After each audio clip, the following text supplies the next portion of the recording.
నమస్కారం ETV news కి స్వాగతం ముందుగా ముఖ్యాంశాలు ఛత్తీస్గఢ్ లో భీకర ఎన్కౌంటర్ 31 మంది మావోయిస్టుల హతం 2 భద్రతా సిబ్బంది మృతి పెద్ద మొత్తంలో ఆయుధాల స్వాధీనం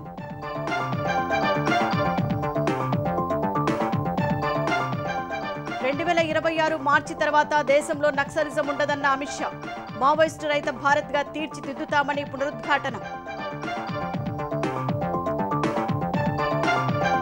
ఢిల్లీలో ప్రభుత్వ ఏర్పాటుపై బీజేపీ కసరత్తు అమిత్ షాతో జేపీ నడ్డా చర్చలు ముఖ్యమంత్రి పదవికి పలువురి పేర్లు పరిశీలన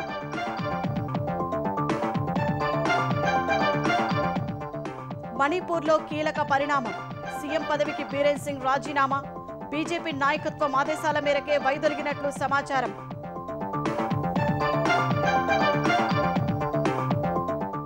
హక్కుల సాధనకు దక్షిణాది ఏకం కావాలన్న రేవంత్ ఒక దేశం ఒక ఎన్నిక వెనుక మోదీ రహస్య ఎజెండా ఉందని ఆరోపణ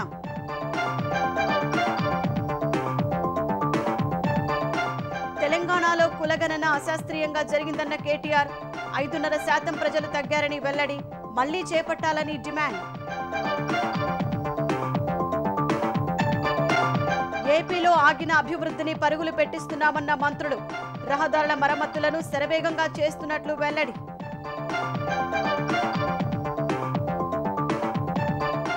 మోస్ట్ వాంటెడ్ థార్ గ్యాంగ్ ఎట్టకేలకు అరెస్టు మధ్యప్రదేశ్లో పట్టుకున్న అనంతపురం పోలీసులు భారీగా డబ్బు ఆభరణాలు స్వాధీనం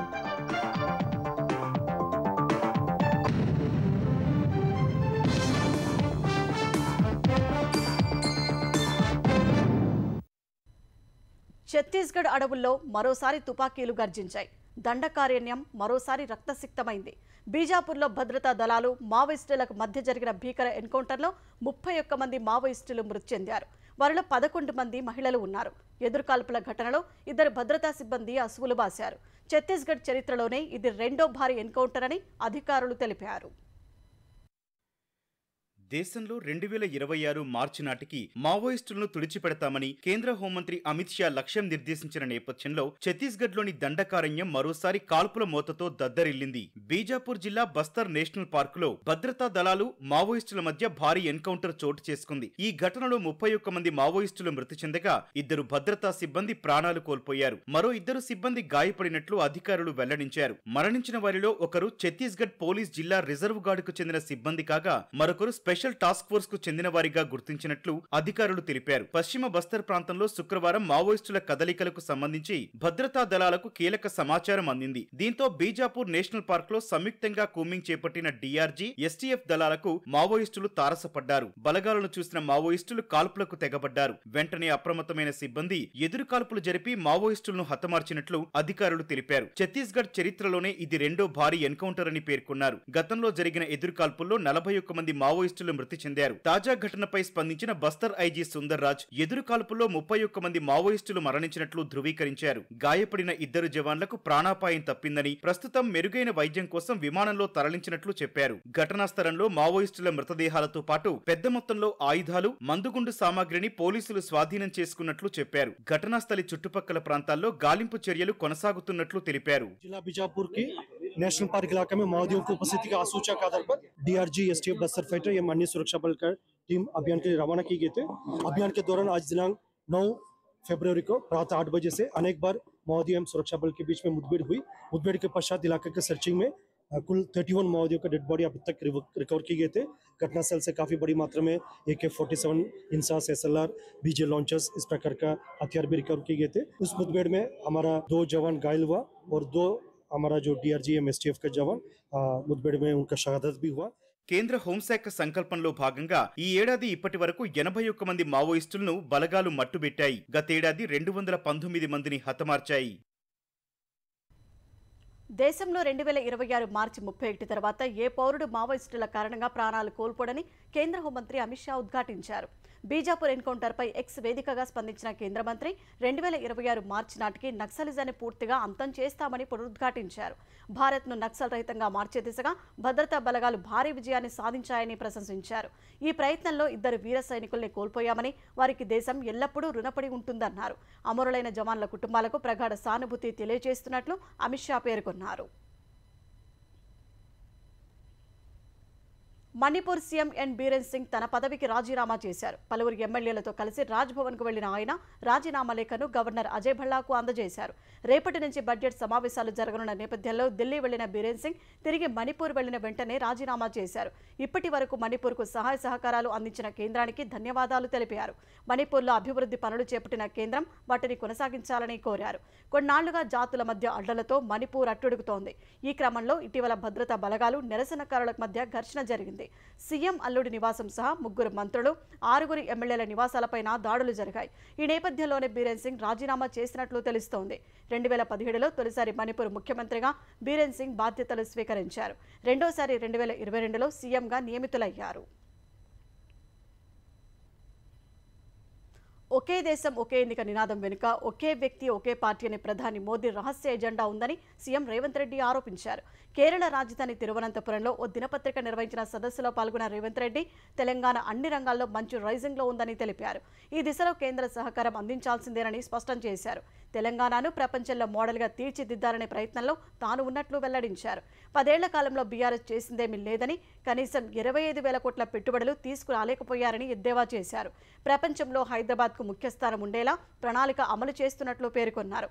పార్లమెంటు స్థానాల పెంపు విషయంలో దక్షిణ భారతదేశానికి అన్యాయం జరిగేలా ఉందని, దాన్ని ప్రతిఘటించేందుకు దక్షిణాది రాష్ట్రాలు ఏకం కావాలని పిలుపునిచ్చారు. So political parties is having a limited role. The people have to come together. Southern states, people have to think this is a threat for democracy. So Narendra Modi and BJP people are trying to occupy everything. They wanted to control everything with the fingertips.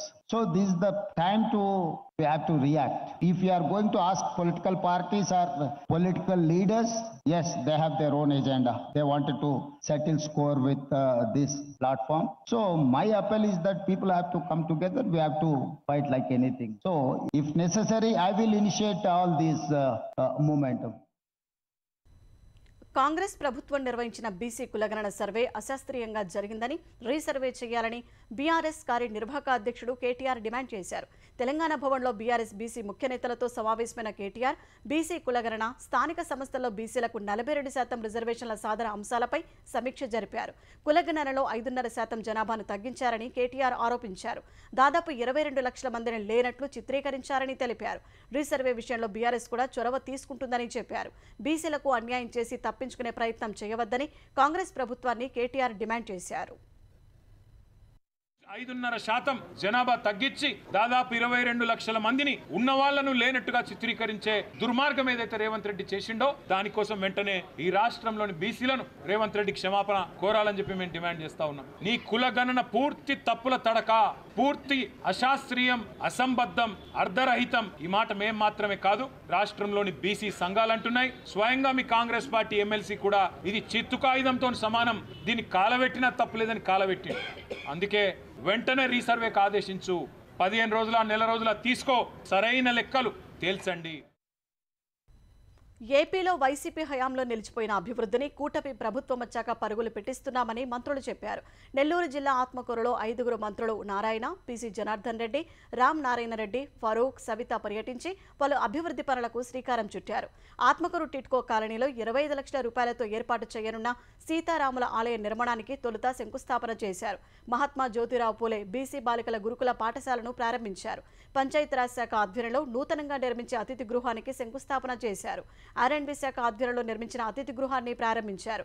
ఏపీలో 27,000 కిలోమీటర్ల మేర రోడ్లలో కనీసం బైకులు కూడా తిరిగే పరిస్థితి లేదని, వాటన్నింటినీ పునర్నిర్మిస్తున్నట్లు మంత్రి బీసీ జనార్దన్ రెడ్డి తెలిపారు. సీఎం చంద్రబాబు నిర్ణయాల వల్లే రాష్ట్రానికి పెద్ద సంఖ్యలో జాతీయ రహదారులు వచ్చాయని మంత్రి వివరించారు. వైఎస్ఆర్ పార్టీ వారికి సవాల్ చేస్తా ఉన్నా. మరి మీరు 47,000 కోట్ల రూపాయలు ఖర్చు పెడితే ఈ యొక్క గుద్దలు ఉండేటువంటి రహదారులు ఎక్కడికి పోయినాయి? మీరు ఖర్చు పెట్టేటువంటి కూడా మింగేశారా? ఎటు పోయాయి ఆ నిధులన్నీ కూడా నేను ప్రశ్నిస్తా ఉన్నాను. ఎక్కడికి పోయాయి?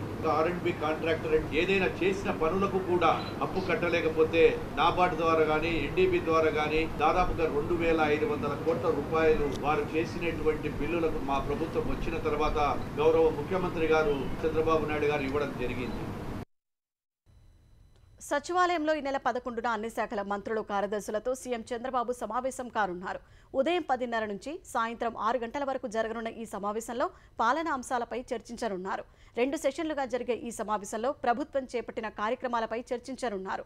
మొదటి సెషన్లో ఫైళ్ల క్లియరెన్స్, వాట్సాప్ గవర్నెన్స్, మిషన్ కర్మయోగి, GSDలపై సమీక్షించనున్నారు. రెండో సెషన్లో కేంద్ర బడ్జెట్ సహా త్వరలో ప్రవేశపెట్టే ఏపీ బడ్జెట్కు సంబంధించి శాఖల వారీగా ప్రగతి మేనిఫెస్టో అమలు, స్వర్ణాంధ్ర 2047పై చర్చ జరగనుంది. ఈ సమావేశం కోసం మధ్యాహ్నంలోగా కార్యదర్శులు తమ శాఖలకు సంబంధించి 2 ప్రెజెంటేషన్స్ పంపాలని సీఎస్ ఆదేశాలు జారీ చేశారు. ప్రభుత్వ ప్రాధాన్యాలు గుర్తించి అందుకు అనుగుణంగా కార్యదర్శులు తమ ప్రెజెంటేషన్ 15 నిమిషాలు ఉండేలా తయారు చేసుకోవాలని సూచించారు. దేశంలో మోస్ట్ వాంటెడ్గా ఉన్న మధ్యప్రదేశ్కు చెందిన థార్ గ్యాంగ్ను అనంతపురం పోలీసులు పట్టుకున్నారు.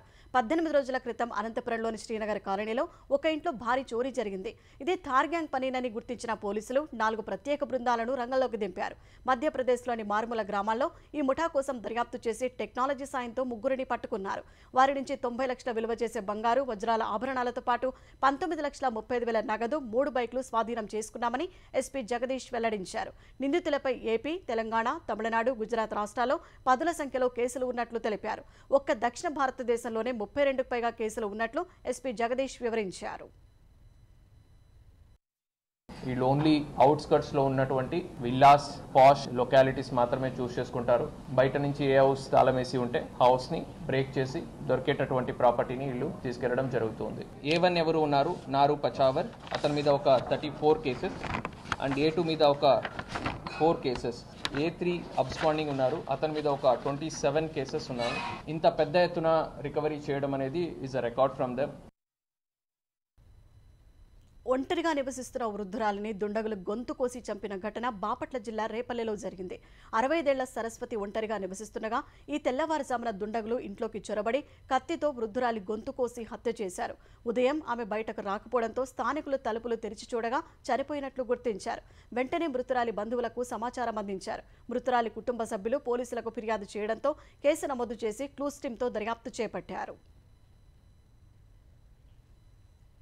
పల్నాడు జిల్లాలో జరిగిన ఘోర రోడ్డు ప్రమాదంలో 4 వ్యవసాయ కూలీలు ప్రాణాలు కోల్పోయారు. 16 మంది గాయపడ్డారు. ముప్పాళ్ల మండలం బొల్లవరం 4వ మైలు సమీపంలో కాల్వకట్టపై వ్యవసాయ కూలీలతో వెళ్తున్న ట్రాక్టర్ అదుపు తప్పి బోల్తా పడింది. ఈ ఘటనలో చాగంటివారిపాలెంకు చెందిన 4 మహిళా కూలీలు అక్కడికక్కడే మృతి చెందారు. ప్రమాద సమయంలో ట్రాక్టర్లో 20 మందికి పైగా మహిళలు ఉన్నారు. వీరంతా మిరపకాయల కోతకు వెళ్లి తిరిగి ఇంటికి వెళ్తుండగా ఈ ప్రమాదం జరిగింది. ఈ ఘటనలో గాయపడిన వారిని సత్తెనపల్లి ప్రభుత్వ ఆసుపత్రికి తరలించారు. ఓ తండ్రి క్షణికావేశంలో కుమారుడి ప్రాణాలు బలి తీసుకున్న ఘటన యాదాద్రి భువనగిరి జిల్లాలో చోటు చేసుకుంది. చౌటుప్పల్ మండలం ఆరెగూడెం గ్రామానికి చెందిన 9వ తరగతి విద్యార్థి భాను శనివారం పాఠశాలలో నిర్వహించిన వీడ్కోలు పార్టీకి హాజరై ఇంటికి ఆలస్యంగా రావడంతో కుమారుడిని తండ్రి సైదులు చావబాదాడు. దెబ్బలు తాళలేక కుమారుడు అపస్మారక స్థితిలోకి వెళ్లిపోగా వెంటనే స్థానిక ఆసుపత్రికి తరలించారు. అప్పటికే చనిపోయినట్లు వైద్యులు ధృవీకరించగా మృతదేహాన్ని ఇంటికి తీసుకెళ్లి అంత్యక్రియలు చేయడానికి ఏర్పాట్లు చేశారు. విషయం తెలుసుకున్న పోలీసులు ఘటనాస్థలికి చేరుకొని మృతదేహాన్ని శవ పరీక్షకు తరలించారు. మద్యమత్తులో ఘాతుకానికి పాల్పడిన తండ్రిని అదుపులోకి తీసుకుని ఠానాకు తరలించారు. చిలుకూరు బాలాజీ ఆలయ ప్రధాన అర్చకులు రంగరాజన్పై గుర్తు తెలియని వ్యక్తులు దాడికి పాల్పడ్డారు. ఘటనపై రంగరాజన్ ఫిర్యాదుతో కేసు నమోదు చేసిన మోయినాబాద్ పోలీసులు దర్యాప్తు చేస్తున్నారు. ఈ నెల 7న సుమారు 20 మంది గుర్తు తెలియని వ్యక్తులు క్వార్టర్స్లోకి ప్రవేశించారని, మొహం, ఒంటిపై దాడి చేశారని ఫిర్యాదులో పేర్కొన్నారు. వీరరాఘవరెడ్డి అనే వ్యక్తి తన అనుచరులను తీసుకుని వచ్చి దాడికి పాల్పడ్డారని తెలిపారు. దాడి మొత్తాన్ని సెల్ఫోన్లో రికార్డు చేశారని పేర్కొన్నారు. వారి మాట వినకుంటే పరిస్థితులు వేరేలా ఉంటాయని బెదిరించినట్లు తెలిపారు. రామసేన పేరుతో దాడులకు పాల్పడుతున్నట్లు ఫిర్యాదులో పేర్కొన్నారు. తమ కోసం సైన్యాన్ని తయారు చేయాలని బెదిరించారని, మానట్లానికి ప్రయత్నిస్తే దాడి చేశారని తెలిపారు. ఘటనపై చర్యలు తీసుకోవాల్సిందిగా మొయినాబాద్ పోలీసులకు నిన్న ఫిర్యాదు చేశారు.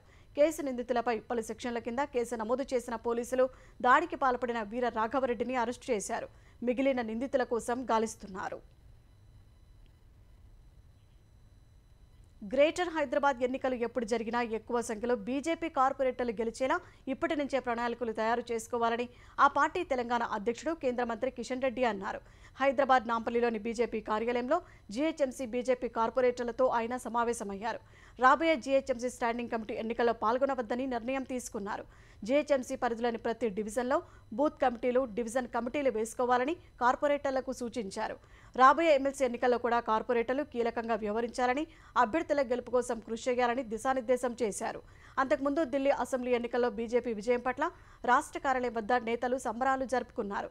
ప్రధాని మోదీ నాయకత్వంలో దేశం అభివృద్ధిలో దూసుకెళ్తోందని, అలాంటి అభివృద్ధి తెలంగాణ ప్రజలు కోరుకుంటున్నారని కిషన్ రెడ్డి వ్యాఖ్యానించారు. ఢిల్లీ ప్రజలు భారీ మెజార్టీతో మరి భారతీయ జనతా పార్టీని గెలిపించడం, నరేంద్ర మోడీ గారి నాయకత్వంలో ఎక్కడెక్కడైతే డబుల్ ఇంజన్ సర్కార్ ఉందో ఆ రాష్ట్రాలు అభివృద్ధి చెందుతా ఉన్నాయి. ఖచ్చితంగా ఢిల్లీ మరింతగా నరేంద్ర మోడీ గారి నాయకత్వంలో అభివృద్ధి చేసి చూపిస్తాము. అదేవిధంగా తెలంగాణలో కూడా డబుల్ ఇంజన్ సర్కార్ రావాల్సి ఉంది. దానికోసం కూడా తెలంగాణ ప్రజలు సిద్ధంగా ఉన్నారు. తెలంగాణలో జరగబోయే 3 ఎమ్మెల్సీ ఎన్నికల్లో బీజేపీ గెలుపు ఖాయమని కమలం పార్టీ నేతలు అన్నారు. మెదక్లో పట్టభద్రుల ఎమ్మెల్సీ అభ్యర్థి అంజిరెడ్డితో కలిసి మాట్లాడిన రఘునందన్ రావు ఈ ఎన్నికల్లో కాంగ్రెస్ గెలిచినా ఉపయోగం ఉండదన్నారు.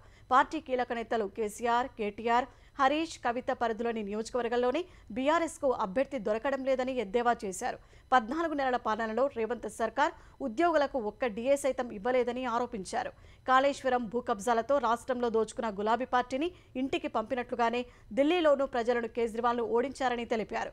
నల్గొండ జిల్లా బీజేపీ కార్యాలయంలో నిర్వహించిన ఉపాధ్యాయ ఎమ్మెల్సీ ఎన్నికల వర్క్షాప్లో కేంద్ర మంత్రి బండి సంజయ్ పాల్గొన్నారు. ఎమ్మెల్సీ ఎన్నికల్లో గెలవడానికి కాంగ్రెస్, బీఆర్ఎస్ పార్టీల మధ్య లోపాయికారి ఒప్పందం జరిగిందని సంజయ్ ఆరోపించారు. పేదలకు మెరుగైన వైద్య సేవలు అందించేందుకు ప్రైవేటు ఆసుపత్రులు కూడా ముందుకు రావాలని ఆంధ్రప్రదేశ్ వైద్యారోగ్య శాఖ మంత్రి సత్యకుమార్ అన్నారు. సహచర మంత్రి కొల్లు రవీంద్రతో కలిసి విజయవాడలో పళ్ళెం పెద్దేశ్వర హెల్త్ కేర్ సెంటర్ను మంత్రి ప్రారంభించారు. పళ్ళెం పెద్దేశ్వర హెల్త్ కేర్ సెంటర్లో నూతన పల్మనాలజీ, న్యూరాలజీ విభాగాలు ఏర్పాటు చేసి క్రిటికల్ సేవలు అందించడం శుభపరిణామమన్నారు. తమ ప్రభుత్వం కూడా గుండెపోటు చికిత్సకు 45,000 రూపాయల విలువైన ఇంజెక్షన్ను అన్ని కమ్యూనిటీ హెల్త్ సెంటర్లలో ఉచితంగా అందించే ఏర్పాటు చేసిందన్నారు. కంటి జబ్బులు ఉన్న విద్యార్థులకు ప్రభుత్వ వైద్యులు ఉచిత పరీక్షలు చేసి ఉచితంగా కళ్లజోళ్లు అందిస్తున్నారని మంత్రి వివరించారు. రాష్ట్రంలో మెరుగైన వైద్య సేవలను అందించడానికి గట్టి ప్రయత్నాలు జరుగుతూ ఉన్నాయి. 25 లక్షల వరకు 4 కోట్ల మంది పేదలకి ఉచితంగా వైద్య సేవలను కార్పొరేట్ హాస్పిటల్ నుంచి ప్రభుత్వ ఆసుపత్రుల దాకా అందించే ప్రయత్నం చేస్తూ ఉన్నాం. వాళ్ళ బడ్జెట్ కూడా 6.5% పెంచి 18,500 కోట్లు కేటాయింపులు చేశారంటే పేదల ఆరోగ్య సంరక్షణ పట్ల ఎన్డీఏ ప్రభుత్వానికి చిత్తశుద్ధి అనే విషయం ప్రజలు అర్థం చేసుకోవాల్సిన ఉంది. వైద్యం అందక ఏ ఒక్కరూ మృతి చెందకూడదనేది సీఎం చంద్రబాబు లక్ష్యమని ఆంధ్రప్రదేశ్ విద్యుత్ శాఖ మంత్రి గొట్టిపాటి రవికుమార్ చెప్పారు. గత వైసీపీ ప్రభుత్వం ప్రైవేటు ఆసుపత్రులకు ఆరోగ్యశ్రీ బకాయిలు చెల్లించకుండా ఇబ్బందులు పెట్టిందన్న ఆయన, కూటమి ప్రభుత్వం ప్రైవేటు ఆసుపత్రుల్లో ఆరోగ్యశ్రీని ప్రోత్సహిస్తోందన్నారు. బాపట్ల జిల్లా చీరాలలో గోరెంట్ల సూపర్ స్పెషాలిటీ ఆసుపత్రిని చీరాల ఎమ్మెల్యే ఎంఎం కొండయ్యతో కలిసి మంత్రి ప్రారంభించారు. జిల్లాలో 100 పడకల ఆసుపత్రి ఏర్పాటు చేయడం సంతోషకరమని పేర్కొన్నారు. ఇవాళ కాలంలో రకరకాల జబ్బులతో చాలా మంది బాధపడుతున్నారు. ఎవరు కూడా వైద్యం అందక ఏ ఒక్క మరణం కూడా ఉండకూడదు అనేది ముఖ్యమంత్రి నారా చంద్రబాబు నాయుడు గారు ఆలోచన. అదేవిధంగా ఆరోగ్యశ్రీకి సంబంధించి గత ప్రభుత్వం కోట్లాది రూపాయలు హాస్పిటల్స్ చెల్లించకుండా ఇబ్బంది పడ్డారు. వాటినన్నిటి కూడా ఫైనాన్షియల్ అవైలబిలిటీని బట్టి, సౌలభ్యాన్ని బట్టి ఒక్కొక్క హాస్పిటల్కి చెల్లించుకుంటూ వెళ్తున్నాం అన్నమాట. తప్పకుండా ఈ ప్రభుత్వం చతుశుద్ధితోటి ఆరోగ్యానికి సంబంధించిన పనులన్నీ కూడా తప్పకుండా చేస్తాం. హమాస్తో కాల్పుల విరమణ ఒప్పందంలో భాగంగా గాజాలోని కీలకమైన ప్రాంతాల నుంచి సైనిక బలగాల ఉపసంహరణ ప్రారంభమైనట్లు ఇజ్రాయెల్ అధికారులు తెలిపారు. సంధిలో భాగంగా గాజా ఉత్తర, దక్షిణ భాగాలను వేరు చేసే కీలకమైన నెట్జెరిమ్ కారిడార్ నుంచి సైన్యాన్ని వెనక్కి రప్పిస్తున్నట్లు పేర్కొన్నారు. పాలస్తీనా ప్రజలు నెట్జెరిమ్ కారిడార్ దాటి ఉత్తర గాజాలోని వారి ఇళ్లకు వెళ్లేందుకు అనుమతించినట్లు చెప్పారు. అయితే ఇజ్రాయెల్ ఇప్పటి వరకు ఎంతమంది సైనికులను వెనక్కి మళ్లించిందో తెలియలేదు. 42 రోజుల కాల్పుల విరమణ ఒప్పందంలో సగం రోజులు పూర్తవగా ఆ సంధి పొడిగింపునకు సంబంధించి ఇరు వర్గాల చర్చలు ఆశాజనకంగా లేవని విశ్లేషకులు తెలిపారు. కాల్పుల విరమణ ఒప్పందం రెండో దశపై ఇజ్రాయెల్ ప్రధాని నెతన్యాహు త్వరలో మంత్రివర్గ సమావేశం నిర్వహించే అవకాశం ఉన్నట్టు సంబంధిత వర్గాలు తెలిపాయి. ఢిల్లీ ఎన్నికల్లో ఘన విజయం సాధించిన బీజేపీ ప్రభుత్వ ఏర్పాటుపై దృష్టి సారించింది. సీఎం ఎంపికపై పార్టీ అధ్యక్షుడు జేపీ నడ్డా కేంద్ర హోంమంత్రి అమిత్ షాతో చర్చలు జరిపారు. ఆప్ అధినేత కేజ్రీవాల్ న్యూఢిల్లీ నియోజకవర్గంలో 4089 ఓట్ల తేడాతో ఓడించిన పర్వేష్ వర్మ పేరు సీఎం రేసులో ప్రముఖంగా వినిపిస్తోంది. బీజేపీలో ఫైర్ బ్రాండ్గా పేరొందిన రమేష్ బిధూడి అతీషీపై స్వల్ప తేడాతో ఓటమి పాలయ్యారు. అయినప్పటికీ అగ్రనాయకత్వం బిధూడి పేరును సీఎం పదవి కోసం పరిశీలించే అవకాశం ఉన్నట్టు తెలుస్తోంది. సుష్మా స్వరాజ్ కుమార్తె బాన్సురి స్వరాజ్, మాజీ ఎంపీ స్మృతి ఇరానీ పేర్లు కూడా పరిశీలనలో ఉన్నట్లు తెలిసిందే. ప్రధాని మోదీ విదేశీ పర్యటన అనంతరం ఢిల్లీ ముఖ్యమంత్రి ప్రమాణ స్వీకారం ఉంటుందని బీజేపీ నాయకులు తెలిపారు. మరోవైపు ఢిల్లీ ముఖ్యమంత్రి పదవికి ఆతిషి రాజీనామా చేశారు. రాజ్భవన్లో లెఫ్టినెంట్ గవర్నర్ వీకే సక్సేనాకు ఆమె రాజీనామా లేఖ సమర్పించారని అధికారులు తెలిపారు. ఈ నెల 5న జరిగిన అసెంబ్లీ ఎన్నికల్లో ఆమ్ ఆద్మీ పార్టీ ఓటమి చవిచూడటంతో ఆతిషి ముఖ్యమంత్రి పదవికి రాజీనామా చేశారు. దేశంలో తొలి వర్టికల్ బ్రిడ్జ్ పంబన్ వంతెనపై రిహార్సల్స్ ను దక్షిణ రైల్వే విజయవంతంగా నిర్వహించింది. తమిళనాడులోని రామేశ్వరాన్ని ప్రధాన భూభాగంతో అనుసంధానించే పంబన్ కొత్త వంతెనపై రిహార్సల్స్ ను అధికారులు చేపట్టారు. ఈ కొత్త వంతెన నిర్మాణం పూర్తయిందని, త్వరలోనే దీనిని ప్రారంభిస్తామని అధికారులు చెప్పారు. ఈ కొత్త వంతెనను ప్రధాని నరేంద్ర మోదీ ప్రారంభించనున్నట్లు తెలిపారు. 531 కోట్ల రూపాయలతో 2.10 కిలోమీటర్ల పొడవైన వంతెనను నిర్మించినట్లు వివరించారు. 2019లో ప్రధాని మోదీ శంకుస్థాపన చేయగా 4.5 ఏళ్లలో దీనిని పూర్తి చేసినట్లు పేర్కొన్నారు. అత్యాధునిక సాంకేతికతతో పనిచేసే వర్టికల్ లిఫ్ట్ భారీ ఓడలు వచ్చినప్పుడు కొంత భాగం పైకి వెళ్లి మార్గాన్ని ఇస్తుందని, తర్వాత యథాతథ స్థానానికి వస్తుందని వెల్లడించారు. గోదావరి, ప్రాణహిత, సరస్వతి నదుల సంగమ ప్రాంతమైన కాళేశ్వర ముక్తేశ్వర స్వామి ఆలయంలో మహాకుంభాభిషేకం ఘనంగా జరిగింది. 42 ఏళ్ల తర్వాత మహాకుంభాభిషేక మహాక్రతువును ఇవాళ నిర్వహించారు. గంగా, యమున, సరస్వతి సంగమమైన ప్రయాగ్రాజ్లో మహాకుంభమేళ సాగుతున్న తరుణంలోనే కాళేశ్వర త్రివేణి సంగమంలో మహాకుంభాభిషేకం జరిగింది. ఉదయం 10:42 వేద పండితుల మంత్రోచ్చరణల మధ్య శృంగేరి పీఠానికి చెందిన తపోవన పీఠాధిపతి సచ్చిదానంద సరస్వతి చేతుల మీదుగా కుంభాభిషేకం జరిగింది. 3 రోజుల మహోత్సవంలో భాగంగా శుక్రవారం, శనివారం విశేష పూజలు చేశారు. శతచండీ పారాయణం, సహస్ర ఘటాభిషేకం వంటి ప్రత్యేక పూజలు నిర్వహించారు. ఇవాళ జరిగిన మహాకుంభాభిషేక కార్యక్రమానికి తెలంగాణ మంత్రులు శ్రీధర్బాబు, పొన్నం ప్రభాకర్, కొండా సురేఖ హాజరయ్యారు. స్వామివారి దర్శనానికి భక్తులు పోటెత్తారు. త్రివేణి సంగమంలో పుణ్యస్నానాలు ఆచరించారు.